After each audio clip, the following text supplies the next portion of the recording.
Olá a todos, que Deus abençoe abundantemente, em nome do Senhor Jesus. Então vamos para a nossa sexta matéria. Sexta matéria da eclesiologia. Eclesiologia. Eclésio, igreja. Logia, estudo, como nós já aprendemos nas matérias que já passamos. Eclesiologia, a doutrina da igreja.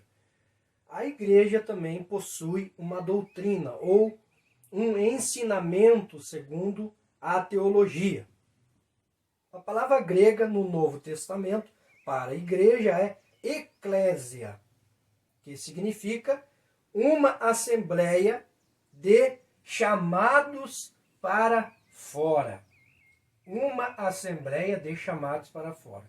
Igreja igual a eclésia no grego, que significa uma assembleia de chamados para fora. Isso tem muito a ver, porque quando o Senhor Jesus nos chamou, Ele nos chamou para fora, do sistema ímpio, pagão, iníquo, que outrora nós andávamos, que outrora nós praticávamos, obras más. O Senhor nos tirou para fora desse sistema imundo e pagão.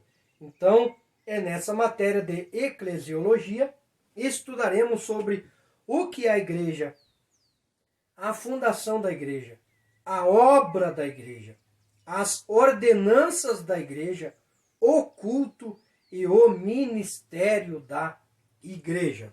Todos esses tópicos aí nós vamos aprender na matéria de eclesiologia.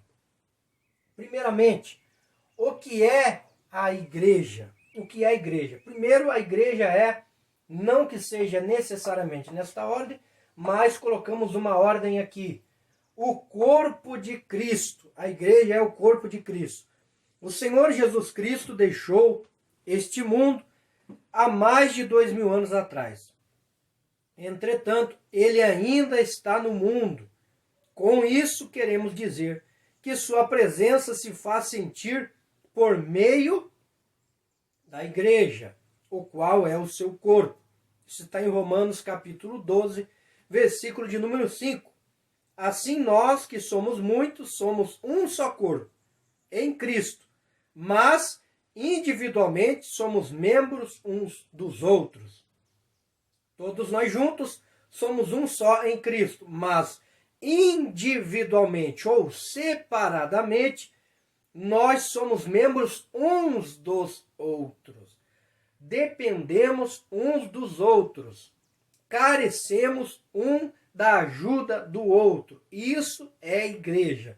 É um depender do outro. Em Cristo, um corpo. Individualmente, membro um do outro. Ou seja, um dependente do outro. Um necessário do outro. Ninguém pode dizer que faz parte de uma igreja se vive separado, se vive individualmente, sem ter comunhão com os irmãos. Por isso, o sentido igreja. Nós dependemos um dos outros. Não há como eu dizer que eu sou igreja se eu não faço parte de uma comunhão com os irmãos. Até porque essa palavra já nos ensina isso, que nós somos dependentes uns dos outros. Também em Efésios capítulo 5, versículo 23, porque o marido é o cabeça da mulher, como também Cristo é o cabeça da igreja, sendo ele próprio o salvador do corpo. Quer dizer que ele é o cabeça da igreja e ele é o salvador do corpo. Mas para que haja um corpo, precisa ter membros, Um corpo só com braço não é um corpo. Um corpo só com uma mão não é um corpo. Para que seja um corpo completo, precisa ter todos os membros de acordo. Então, como que eu vou ser uma mão só e dizer que eu sou igreja? Independente se eu estou num lugar, é claro que eu sou igreja lá onde eu estou, mas eu faço parte de uma comunidade. Eu faço parte de uma igreja, de uma denominação, para que eu aprenda a depender e saber que eu não sou autossuficiente, que eu dependo também da ajuda do irmão, que eu careço também que o irmão me ajude. Todos nós somos carentes de se ajudar uns aos outros. Esse é o objetivo de realmente nós sermos igreja, porque nós somos membros do corpo, que Cristo é o cabeça e que Ele é o salvador do nosso corpo. Então, não há como dizer, não, mas eu não congrego em igreja nenhuma, eu sou igreja. Não tem como. Está fora do contexto do que a palavra nos ensina, está totalmente fora. A igreja precisa ter membros para ser um corpo, senão é só um membro que está longe do corpo. Infelizmente, essa é a realidade. Infelizmente e felizmente, né? Porque a verdade precisa ser dita, não há como dizer que não precisa de igreja, não precisa de pastor. Precisa sim.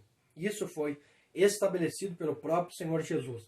A igreja também é o templo de Deus. A igreja é o templo de Deus. Isso está em 1 Pedro, capítulo 2, do versículo 5 ao 6. Um templo é um lugar em que Deus, que habita em toda parte, onipresente, Deus habita em toda parte, se localiza a si mesmo em determinado lugar, onde seu povo o possa achar em casa. 1 Reis, capítulo 8, versículo 27. Assim como Deus morou no tabernáculo e no templo, assim também vive por seu Espírito na igreja. Deus vive na igreja, que somos nós. Efésios capítulo 2, versículo 21 e versículo 22. E primeira epístola do apóstolo São Paulo aos Coríntios, capítulo 3, versículo 16 e 17. Neste templo espiritual, os cristãos como sacerdotes, eu e você, como sacerdotes nesse templo, nessa denominação, nessa comunidade, nessa congregação, seja o termo que se usa, nós oferecemos sacrifícios espirituais, não mais sacrifícios através de sangue de animais, porque o Senhor Jesus se ofereceu uma única vez por todos os sacrifícios, por todos nós, por todos os nossos pecados. Sacrifícios espirituais, sacrifícios de oração, louvor e boas obras. E é isso que a gente faz quando nós nos reunimos num determinado lugar, seja congregação, seja templo, seja comunidade, seja o termo que você usar. Quando nós nos reunimos, nós apresentamos a Deus sacrifícios espirituais, sacrifícios de oração, sacrifícios de louvor e sacrifícios de boas obras. Procuramos praticar as boas obras nesses lugares aonde nós nos localizamos, e Deus habita nesses lugares. Por causa do quê? Por causa de nós e por causa da sua palavra. Por causa disso que o Senhor habita, aonde o povo se reúne. Por isso a importância de haver essa comunhão, né? De haver essa reunião entre os irmãos. Não, mas eu fico em casa, eu sou igreja. Já vi algumas pessoas dizendo. Então está fora dessa parte aqui, né? Como que pode ser o templo de Deus se não é um corpo, é um membro longe do corpo? Não é um corpo. Um corpo, para ser um corpo, tem que estar completo e ligado no outro, dependendo do outro. A mão depende do pé, o pé depende da mão, a boca depende do olho. Todo o corpo um é dependente do outro, como o próprio apóstolo São Paulo disse numa das suas epístolas aos Coríntios. Também a igreja é a noiva de Cristo. A igreja é a noiva de Cristo. Essa é uma ilustração, quando a igreja é tida, né? E é usada como referência, né? Como símbolo de que ela é a noiva de Cristo, é apenas uma ilustração usada, tanto no Antigo como no Novo Testamento, para descrever a união e comunhão de Deus com o seu povo. Para descrever a união e a comunhão com Deus, com o seu povo, ou seja, a comunhão de Deus conosco. Segunda epístola do apóstolo São Paulo aos Coríntios, capítulo 11, versículo de número 2. E primeira epístola de Paulo aos Efésios, capítulo 5, versículo 25 ao 27. Livro do Apocalipse, capítulo 19, versículo 7, versículo 21. Capítulo 21, versículo 2. Capítulo 22, versículo de número 17. Mas, preste atenção, devemos lembrar que é somente uma ilustração. É somente uma ilustração. e não se deve forçar a sua interpretação. O propósito de um símbolo é apenas iluminar um determinado lado da verdade, ou seja, esclarecer em parte uma verdade, e não de prover o fundamento para uma doutrina. Então não se coloca como doutrina que a igreja é a noiva de Cristo, mas apenas para símbolo, para uma determinada alusão a uma verdade. Essa que é a nossa realidade. A igreja também é uma fraternidade.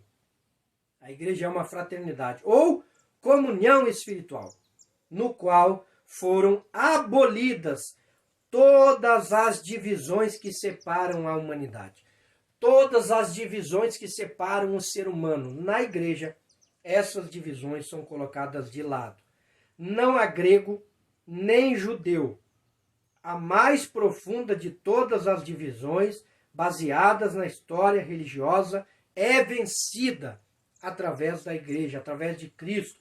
Todas as barreiras religiosas, elas são derrubadas, se realmente é uma igreja de Cristo. Não há barreira, não há divisão. Cristo justamente veio derrubar essas barreiras e juntar o seu povo, reunir o seu povo, reunir a sua igreja, trazer essa união. Esse é o propósito da igreja, unir as pessoas, não dividir. Não há grego nem bárbaro. A mais profunda de todas as divisões culturais é vencida. Primeiro a barreira religiosa, depois a barreira cultural, a cultura. Há vários povos, têm várias culturas diferentes uma das outras. Mas quando se apresentam perante o Senhor Jesus, quando estão perante a Assembleia dos Santos, o que acontece? Há essa união. As culturas são derrubadas. Todas as culturas são deixadas de lado. Claro, se respeita a história desta cultura de determinado povo, mas porém em Cristo as barreiras são derrubadas culturais. O Senhor Jesus veio justamente para isso, para derrubar as barreiras culturais. Não há servo ou livre, a mais profunda de todas as divisões sociais e econômicas é vencida. Barreiras sociais e econômicas, né, que infelizmente existem até hoje. Pessoas que têm uma vida econômica, uma vida social mais elevada que as outras. Perante a igreja, não há divisão, ou pelo menos não deveria de existir, né? Todos têm que ser tratados da mesma forma, independente da sua classe social ou de como é a sua vida econômica. Não pode haver divisão, não pode haver diferença, não pode haver tratamento desigual, porque determinada pessoa ganha mais, porque determinada irmão ganha menos, é tratado indiferente. Isso, infelizmente, está fora do que a palavra de Deus nos ensina, do objetivo que o Senhor Jesus veio trazer, que é derrubar essas barreiras. Mas, infelizmente, há alguns lugares não é isso que acontece. O fulano ganha mais, é tratado, né, diferente. O fulano tem um carro até melhor, ele é recebido diferente. Até na hora que chega na frente da igreja é tratado diferente. Ele é colocado em cima do altar, né? Tem todo um tratamento especial. Às vezes porque é um dono de uma empresa, às vezes. E, infelizmente, eu falo isso com pesar, né? Com pesar no meu coração, mas como vocês já me conhecem, sabem que eu falo a verdade, né? Por isso que eu tenho sido perseguido. Ele dá o dízimo maior, ele é colocado em lugar de destaque. E o irmão que dá um dízimo menor, infelizmente, é deixado de lado, né? Não tem oportunidade nenhuma. Mas se tem um dízimo bom, é tratado diferente. Tem um carro bom, um carro importado, então o irmão é colocado em cima de um pedestal. Infelizmente, essa é uma realidade, digo novamente, não estou levando ao extremo. Alguns lugares acontece isso. Infelizmente, mas Deus não trata desta forma. Deus trata todo mundo igual, social e economicamente, como nós estamos aprendendo aqui, culturalmente, religiosamente. Deus derruba todas estas barreiras aí, que quem cria são os homens, é a religião e a cultura. Mas o Senhor Jesus não cria barreiras nenhuma. Pelo contrário, ele derruba e une os povos, une as nações, une as pessoas. Quem separa, infelizmente, é o sistema, às vezes corrupto, maligno e ímpio, que é o que faz essa separação. Não há macho nem fêmea, a mais profunda de todas as divisões humanas é vencida. Isso está em Colossenses capítulo 3, versículo 11, e Gálatas capítulo 3, versículo 28. Ou seja, Deus trata iguais, de igual maneira, homens e mulheres. Deus trata da mesma forma, não há indiferença em todas esses tópicos aí que nós acabamos de ver. Não há diferença perante Deus. Se está havendo alguma diferença, quem está fazendo é o homem, é a religião, é a cultura, né? E às vezes é a liderança que está corrompida, que trata indiferente, mas não é essa a visão do Senhor Jesus. Não é esse o objetivo. O Senhor Jesus, quando esteve na terra, ele tratava todo mundo igual. Fosse ele uma prostituta, fosse ela uma pessoa religiosa ou não, era tratada da mesma forma. Jesus nunca apontou, Jesus nunca tratou indiferente, pelo contrário. Sempre estendeu a mão, ajudou e colocou de pé. Nunca deixou de lado. Sempre recebeu e trouxe uma nova vida, e trouxe uma esperança nova para essas pessoas. Se outrora roubavam, Jesus dizia, vai, não roube mais. Se outrora adulterava, vai, não adultere mais. Se outrora pecava, vá, porém, não peques mais. Seja, trazia uma vida nova. É isso que o Senhor Jesus veio trazer. Ele veio trazer uma nova vida, uma esperança, uma visão diferente do mundo. O mundo trata com indiferença. Se há essas indiferenças aí, essa é uma visão, como eu disse, ímpia, pagã, corrompida, iníqua. Não é a visão do Evangelho do Senhor Jesus, que trata todo mundo da melhor forma possível. Indiferente se ele é bonito, se ele é feio, se ele é gordo, se ele é magro, se ele é rico, se ele é pobre, o Senhor Jesus trata todo mundo da mesma forma. E a igreja deve fazer isso, tratar como o Senhor Jesus tratava as pessoas. Mas infelizmente, como eu disse antes, não estou generalizando, infelizmente, alguns lugares não é assim que acontece. Trato diferente as pessoas. Se a pessoa dá uma oferta maior, ela é tratada diferente, né? E às vezes a pessoa não dá uma oferta maior porque ela não tem condição. Porque essa é a vida dela. E ela é tratada indiferente. Às vezes nem em cima do altar é colocado, mesmo que seja um obreiro. É deixado de lado, às vezes é colocado até na porta.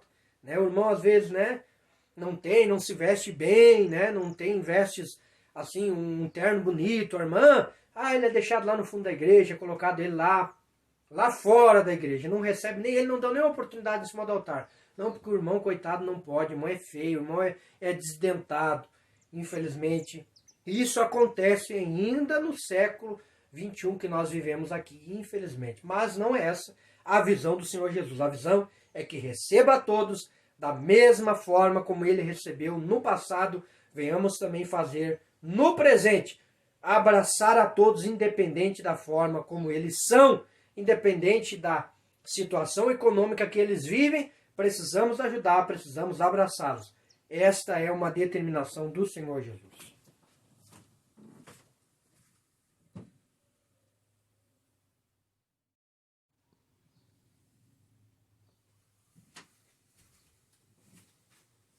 Continuando então a nossa linha de raciocínio.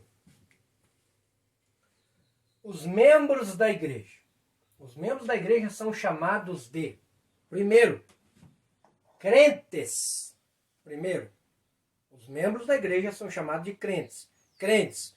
Os cristãos são chamados crentes porque sua doutrina, o seu ensinamento, característica é a fé no Senhor Jesus. Por isso crentes, porque creem. A palavra crentes é aquele que crê. Então, por crer no Senhor Jesus, é chamado de crente. Também são chamados de santos. São chamados santos, literalmente, consagrados ou piedosos, porque estão separados do mundo e dedicados a Deus. Não têm o pecado como estilo de vida, por isso são chamados de santos, são separados, porque justamente como nós lemos ali no início, quando nós fazemos parte de uma igreja, o Senhor nos chama para fora desse sistema pecaminoso. Então nós nos tornamos santos, separados desse sistema. Pecamos sim, mas não temos o pecado como estilo de vida. pessoa que peca, peca, peca, e é normal. Se nós pecamos, erramos, imediatamente nosso semblante cai, o Espírito Santo fala conosco e nós nos humilhamos, pedimos perdão a Deus e nos voltamos para o Senhor. Diferente de uma pessoa ímpia, peca e o pecado é estilo de vida. Ela não tem temor nenhum nela.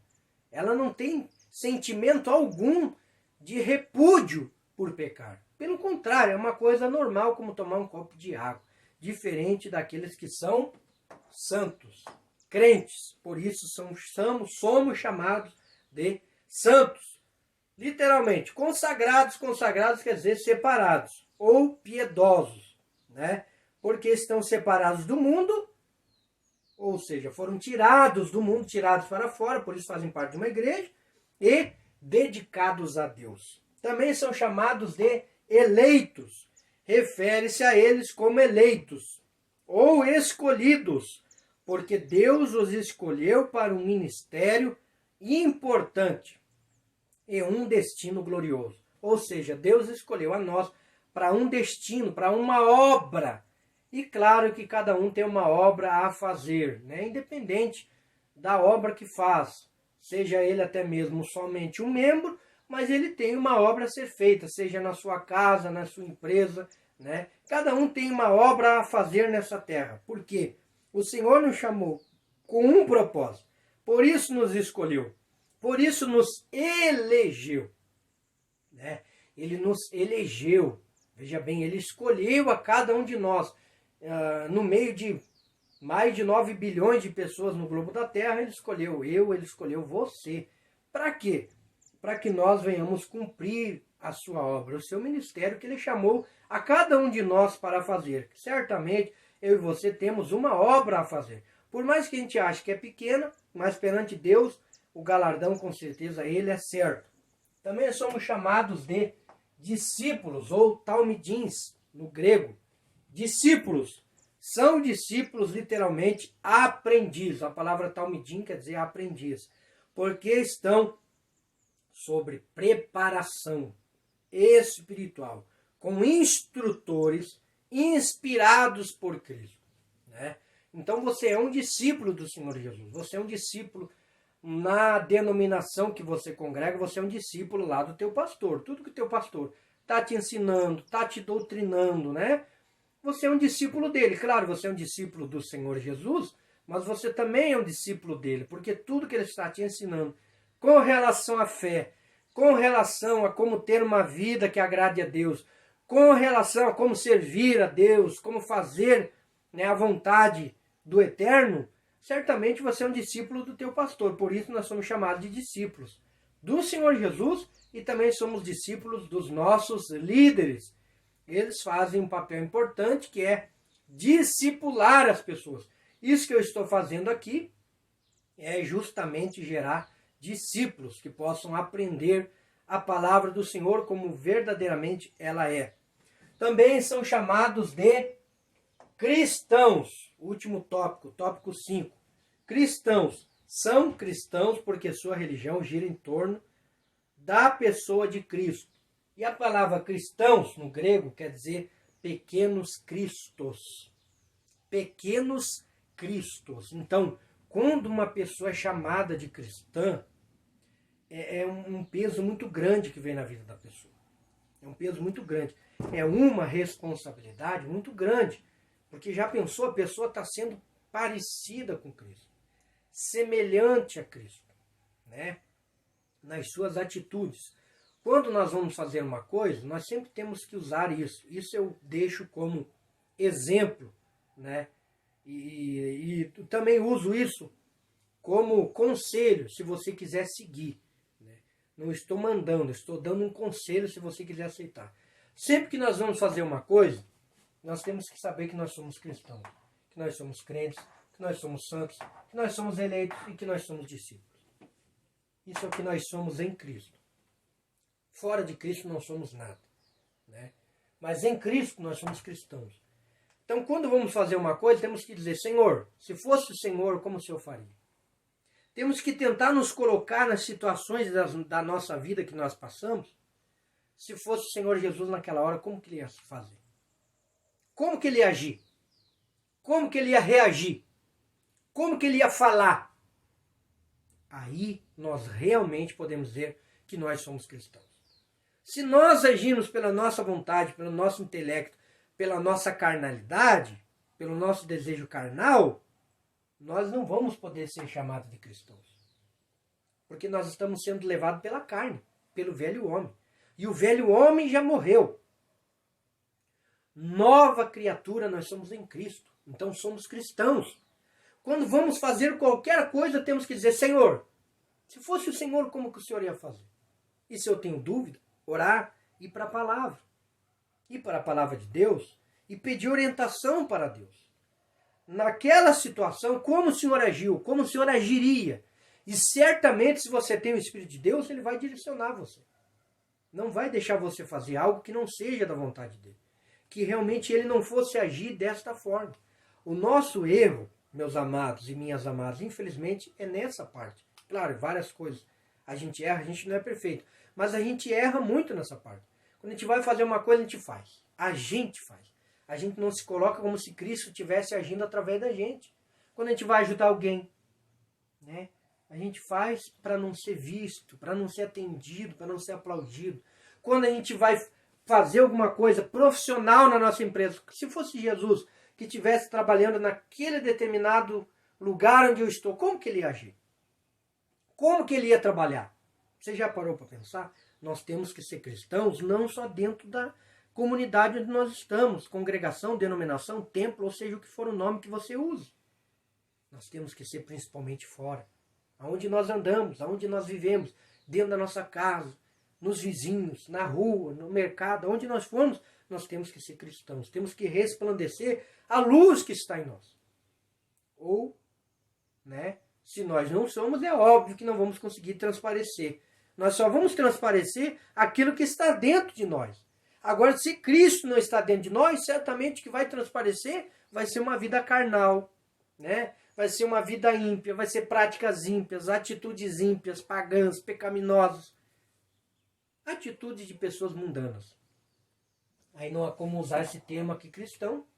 Nem crente, nem santo, nem eleito e nem discípulo. Não tem como usar isso. Como que eu vou usar isso se as minhas atitudes não estão realmente correspondendo ao cristianismo que eu professo? Aí a gente vai ser julgado. Ah, porque aquele lá diz que é crente. Ah, porque aquele lá diz que vai na igreja. Ah, porque aquele lá diz que é pastor. Ah, porque aquele lá diz que é evangelista. Ou presbítero, ou obreiro, ou enfim, etc. Seja o que for. Por isso que muitas pessoas às vezes são julgadas. Pelas atitudes que cometem. Pelos frutos das suas ações. Então temos que nos preocupar verdadeiramente em sermos cristãos autênticos. Não só de aparência, mas cristãos verdadeiros, que emanem o que está dentro de si. Que venham emanar de dentro de si o que está dentro, que é o fruto, que é o Espírito de Deus que habita dentro de nós. Esse é o desejo do Senhor Jesus para todos nós.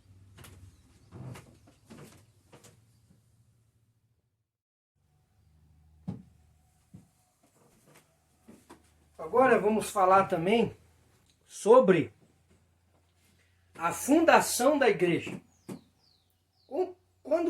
Como que essa igreja foi fundada? Como que essa igreja que nós estamos aprendendo aí, a união, a dependência de um do outro, né? A importância da preocupação de um com o outro, né? Até quero agora, eu quero enfatizar esse assunto aqui, a preocupação do líder com a pessoa, principalmente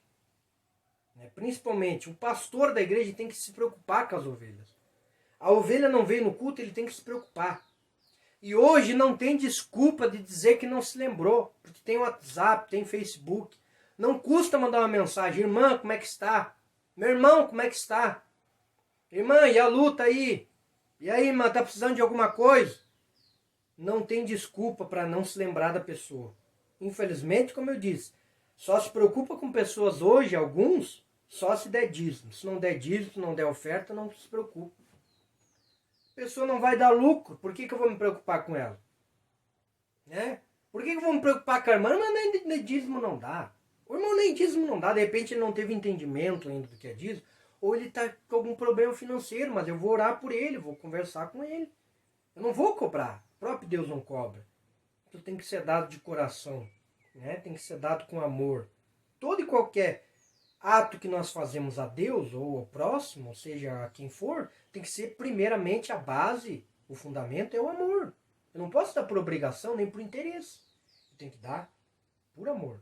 Então, às vezes, não se preocupa com essa pessoa por causa disso.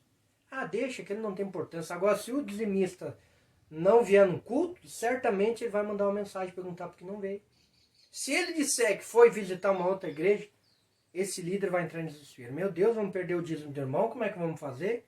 São pessoas, infelizmente, que estão interessadas só na gordura das ovelhas. Essa mensagem que eu estou falando vai mais diretamente para os líderes que me ouvem, que vão ser poucos que vão me ouvir, né? Que geralmente não querem me ouvir mesmo. Já me corta até de eu ir pregar, porque não querem que eu fale essas coisas, porque sabe que a verdade dói, né? A verdade dói no couro desses cães gulosos, né? Que querem saber só da gordura das ovelhas. Mas a verdade eu estou postando aí. Se você chegou até essa hora aí é porque era para você ouvir isso que eu estou falando. Pessoas que estão interessadas só em enriquecer a custa dos outros. São pessoas que não têm o amor de Deus, infelizmente. Mas vamos voltar. Como que começou essa igreja? Como que foi fundada essa igreja? Essa igreja teve um fundamento, né? Como que iniciou essa igreja? 40 dias depois da ressurreição. Jesus ressuscitou e depois da ressurreição de Jesus, 40 dias depois da sua ressurreição, Jesus deu instruções finais aos discípulos e ascendeu aos céus, subiu aos céus. Isso está em Atos capítulo 1, versículo 1 ao 11. Atos 1, do 1 ao 11.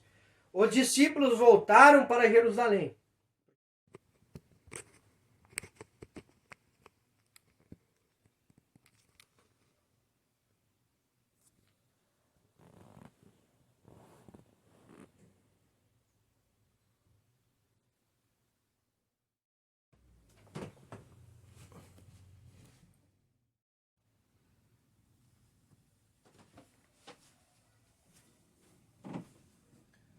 Como eu estava dizendo, os discípulos voltaram a Jerusalém e se recolheram durante alguns dias para jejum e oração.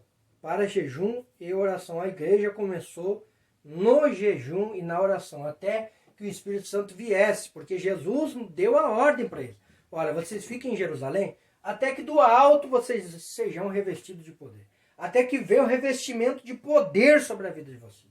Né? E eles ficaram, porém ficaram em jejum e ficaram em oração. Eles tinham tudo em comum, ficaram unidos. Por isso que eu digo, não tem como. Se a igreja começou unida, como é que eu vou congregar em casa? Como é que eu não vou no culto? Como é que eu não vou tomar ceia? Não tem, não existe isso. A igreja, ela precisa ser corpo. Né? Como é que um membro lá fora do corpo não é o corpo? Não faz parte do corpo. Está longe do corpo. Então é totalmente antibíblico a pessoa dizer que está congregando em casa, está fora da palavra. Porque justamente a igreja começou nessa união. Até que o Espírito Santo veio sobre 120 pessoas, mas começaram 400. Quem ficou? Só 120. Então são muitos que querem, mas quem fica mesmo são poucos. São muitos que dizem, eu vou, eu faço, eu vou, mas chega no final. Não fica. Às vezes é emoção. Porque eu quero Jesus, porque eu quero. Não aguenta. Acha que é só rosa, acha que é só vitória, acha que é só glória. Daí vem as lutas, não suporta. Não entende a palavra que o Senhor Jesus falou, que vai haver dificuldades, mas Ele vai estar junto conosco. E acaba acontecendo o que aconteceu aqui. Começaram 400 e só 120 receberam a promessa. Porque a promessa é para quem? Para quem permanece. A bênção é para quem? Para quem permanece. A bênção não é para todo mundo, não. A bênção é para quem permanece. A bênção da promessa, de receber a promessa, é para quem fica firme. Não é para quem fica levado de um lado para o outro. Não. Não fica, não recebe. Aguardando o Espírito Santo, o qual Jesus disse que viria. Que Jesus falou. E se Jesus falou, eu creio. Se Jesus falou, eu creio. Ah, mas quer dizer que se alguém disser, eu não vou crer. Não, se ele falou em nome de Jesus, realmente, né? Ele falou com autoridade da palavra, acontece. Acontece, porque em nome de Jesus as coisas acontecem. Então, Jesus prometeu. E se o Senhor Jesus prometeu, ele é fiel para cumprir. E por isso que realmente aconteceu, que veio o Espírito Santo. Porque a promessa dele é sempre fiel. O qual Jesus disse que viria. Cerca de 120 pessoas, seguidores de Jesus, aguardavam. Cerca de 120 é que receberam. Mas não foram 400 que começaram? Quantas pessoas começaram a fazer teologia comigo? Se eu for colocar no papel, mais de 100. Hoje eu estou com nem 20. Não estou com 20 pessoas. Estou com poucas pessoas que realmente estão permanecendo até o fim. Fora os que estão desistindo, que não estão aguentando, né? Mas isso aconteceu, acontece até hoje. Em vários cursos que as pessoas começam a fazer e passam um tempo e desistem. Não consegue manter. É a mesma coisa quem vai lá e confessa a Jesus. Então, como eu estava dizendo, essa foi a promessa que o Senhor Jesus falou. Ele falou para ficar em Jerusalém até que do alto fossem revestidos de poder. E foi isso que aconteceu. O Espírito Santo veio, né, como um som de um vento veemente e impetuoso, encheu toda a casa, e línguas repartidas como de fogo pousaram sobre cada um deles, e todos foram cheios do Espírito Santo. E Pedro começa a pregar para eles, começa a falar. Isso aí foi o que o profeta Joel falou lá no capítulo tal, e foi falando. E Jesus mandou que nós estivéssemos aqui, o Senhor Jesus, que o Espírito Santo ia vir sobre nós seríamos testemunha. E agora o que está acontecendo é isso, nós estamos sendo testemunha, porque vários povos tinham se reunido ali para a festa do Pentecostes, para vir celebrar a festa do Pentecostes, e eles estavam ouvindo as grandezas de Deus nas línguas que estavam ali, para todo mundo ouvir. E aí, as pessoas dizem assim, que eles querem esse Espírito Santo. Pedro, o que nós temos que fazer para nós ter Espírito Santo? Arrependei-vos. Arrependei-vos. Então, é o que eu estava falando ali no início. A pessoa que é ímpia, ela peca e o estilo de vida dela é pecar, ela não tem temor, ela não tem arrependimento. O cristão, o crente, o eleito, o santo, não, ele peca, ele se arrepende. Ele se humilha como Davi, ele chora amargamente pelo pecado, se arrepende, muda. Já o ímpio não, ele peca hoje, peca amanhã, peca daqui a pouco, ele não está nem aí. Ele está, entendeu? Nós somos sujeitos a pecar, sim, mas nós não vivemos a prática do pecado. Nós pedimos perdão a Deus, nos humilhamos perante o Eterno e dizemos, Senhor, me ajuda. Eu não quero pecar. Eu não quero cair. Tem misericórdia, eu sou fraco, meu Deus, me ajuda. O Espírito Santo me ajuda, me fortalece, me enche. E o que o Espírito Santo faz? Ele nos livra. Ele nos enche da sua presença e não nos deixa pecar. Ao contrário das pessoas ímpias. Peca hoje, peca, como eu disse, o estilo de vida delas é pecar, né? E Pedro justamente fala para eles, olha, o segredo para você ter o Espírito Santo é arrependimento. Então não tem como você não ter o Espírito Santo, meu querido, minha querida, se você continuar com essa vida de pecado que você tem. Não tem como. Não tem como. Você precisa se arrepender dessa vida. Você precisa ter nojo dessa vida. Nojo das práticas. Aí sim, o Altíssimo vai cobrir a tua vida. A sombra do Altíssimo vai cobrir você e você vai ser uma pessoa diferente. Você vai ser uma pessoa cheia de Deus. Uma pessoa cheia da presença do Espírito Santo. E é isso que Pedro fala, arrependei-vos e cada um de vós seja batizado em nome de Jesus Cristo para a remissão dos vossos pecados e recebereis o dom do Espírito Santo. O que era o dom do Espírito Santo? Nessas línguas. O dom do Espírito Santo. Depois de vocês serem batizados. E veja que Pedro manda se batizar em nome do Senhor Jesus. Pedro não manda se batizar em nome do Pai, do Filho e do Espírito Santo. Nem Pedro, nem Paulo, nem nenhum dos apóstolos batiza ninguém em nome da Trindade. Eles batizam sempre em nome do Senhor Jesus Cristo.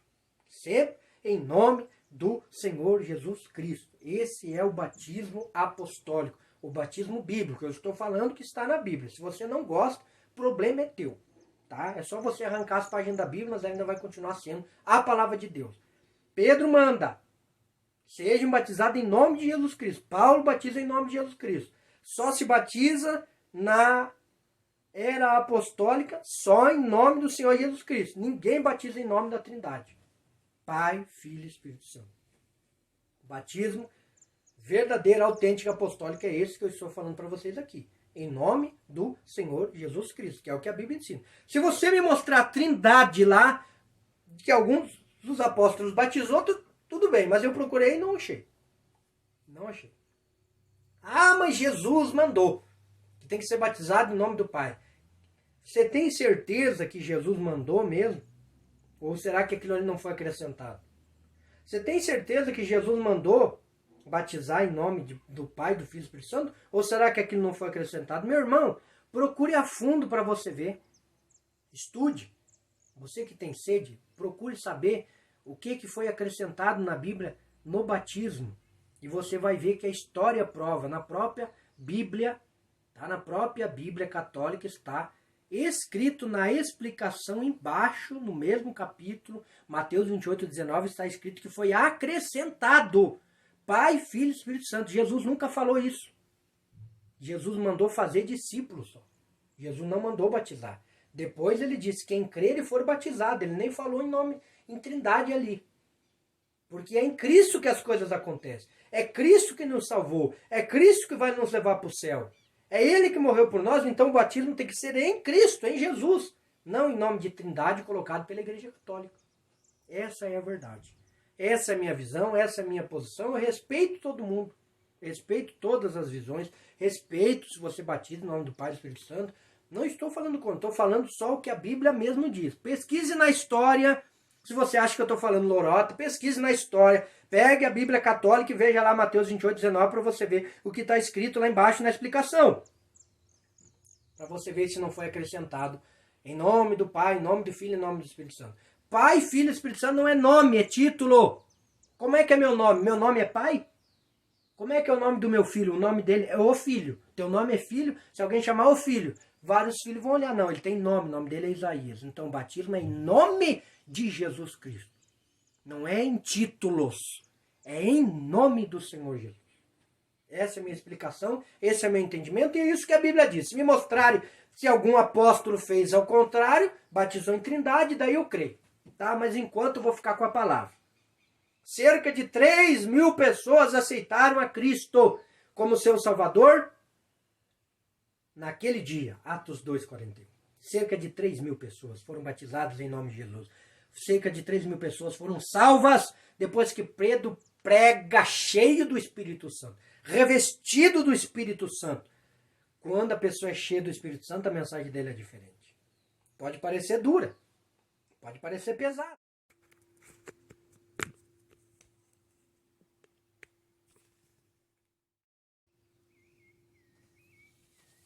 Então, meus amados, encerrando,